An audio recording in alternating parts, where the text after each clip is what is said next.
BBC documentary पर भारत में बवाल। पीएम मोदी पर लगाए संगीन आरोप। गुजरात दंगों पर बनी डॉक्यूमेंट्री का सच। हाल ही में बीबीसी ने 2 एपिसोड की एक डॉक्यूमेंट्री बनाई है जिसका नाम है इंडिया द मोदी क्वेश्चन। इसका पहला एपिसोड 17 जनवरी को ब्रिटेन में प्रसारित हो चुका है। अगला एपिसोड 24 जनवरी को प्रसारित होने जा रहा है। बात करें पहले एपिसोड की तो पहले एपिसोड में नरेंद्र मोदी के शुरुआती राजनीतिक करियर को दिखाया गया है, जिसमें वे भारतीय जनता पार्टी में आगे बढ़ते हुए गुजरात के मुख्यमंत्री के पद पर पहुंचते हैं। भारतीय विदेश मंत्रालय के प्रवक्ता अरिंदम बागची ने प्रेस वार्ता के दौरान पूछे गए एक सवाल के जवाब में कहा, मुझे ये साफ करने दीजिए कि हमारी राय में ये एक प्रोपेगेंडा पीस है। इसका मकसद एक तरह के नैरेटिव को पेश करना है जिसे लोग पहले ही खारिज कर चुके हैं। इस फिल्म या डॉक्यूमेंट्री को बनाने वाली एजेंसी और व्यक्ति इसी नैरेटिव को दोबारा चलाना चाह रहे हैं। बागची ने डॉक्यूमेंट्री बनाने की बीबीसी की मंशा पर प्रश्न उठाया। उन्होंने कहा, हम इसके मकसद और इसके पीछे के एजेंडे पर सोचने को मजबूर हैं। बीबीसी डॉक्यूमेंट्री ऑन मोदी में क्या दिखाया गया है?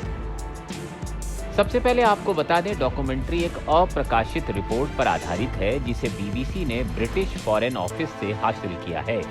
इस डॉक्यूमेंट्री में दिखाया गया है कि नरेंद्र मोदी के मुख्यमंत्री रहते हुए गुजरात में साल 2002 में हुई हिंसा में कम से कम 2000 लोगों की मौत पर सवाल उठाए गए हैं। ब्रिटिश विदेश विभाग की रिपोर्ट का दावा है कि मोदी साल 2002 में गुजरात में हिंसा का माहौल बनाने के लिए प्रत्यक्ष रूप से जिम्मेदार थे।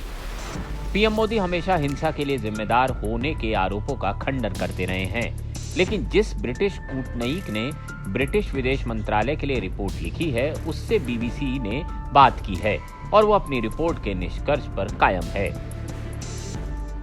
ये तो हम सब जानते हैं कि भारत का सुप्रीम कोर्ट पहले ही प्रधानमंत्री मोदी को गुजरात हिंसा में किसी भी तरह की संलिप्तता से बरी कर चुका है। इस रिपोर्ट को लिखने वाले एक कूटनीतिक बताते हैं, हमारी जांच के निष्कर्ष अब भी वाजिब हैं। साल 2002 में गुजरात में एक सुनियोजित हिंसा में 2000 लोग मारे गए थे, ये एक तथ्य है। इस रिपोर्ट के बारे में बीबीसी ने खबर भी की थी।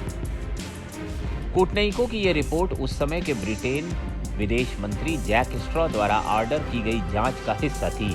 रिपोर्ट कहती है कि हिंसा का विस्तार मीडिया में आई रिपोर्टों से कहीं अधिक था और दंगों का उद्देश्य हिंदी इलाकों में मुसलमानों को खदेड़ना था।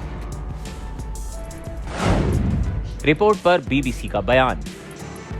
डॉक्यूमेंट्री जिस रिपोर्ट पर बनाई गई है उस पर बीबीसी ने बयान जारी करते हुए कहा है कि इस डॉक्यूमेंट्री के लिए उच्चतम संपादकीय मानकों को पालन करते हुए गहन रिसर्च की गई है। इसके लिए कई गवाहों, विश्लेषकों और आम लोगों से बात की गई है। इनमें बीजेपी के लोग भी शामिल हैं। हमने भारत सरकार को इस डॉक्यूमेंट्री में उठे मुद्दे पर अपना पक्ष रखने का अवसर दिया था, लेकिन उसने जवाब देने से इनकार कर दिया। डॉक्यूमेंट्री पर ब्रिटेन संसद में उठे सवाल।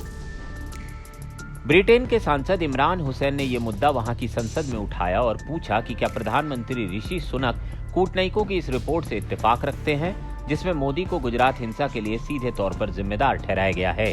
साथ ही विदेश मंत्रालय के पास मोदी की इस मामले में संलिप्तता के बारे में और क्या जानकारी है। इस प्रश्न के उत्तर में प्रधानमंत्री ऋषि सुनक ने कहा कि सांसद द्वारा किए गए चरित्रीकरण से वे सहमत नहीं हैं। उन्होंने कहा, ब्रिटेन की सरकार की इस बारे में स्थिति लंबे समय से साफ है और अब भी नहीं बदली है।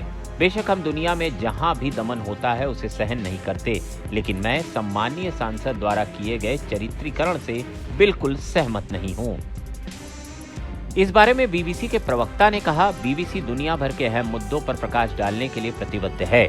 ये डॉक्यूमेंट्री भारत के बहुसंख्यक हिंदुओं और अल्पसंख्यक मुसलमानों के तनाव की पड़ताल करती है और इसी तनाव के मद्देनजर प्रधानमंत्री मोदी की राजनीति पर नजर डालती है।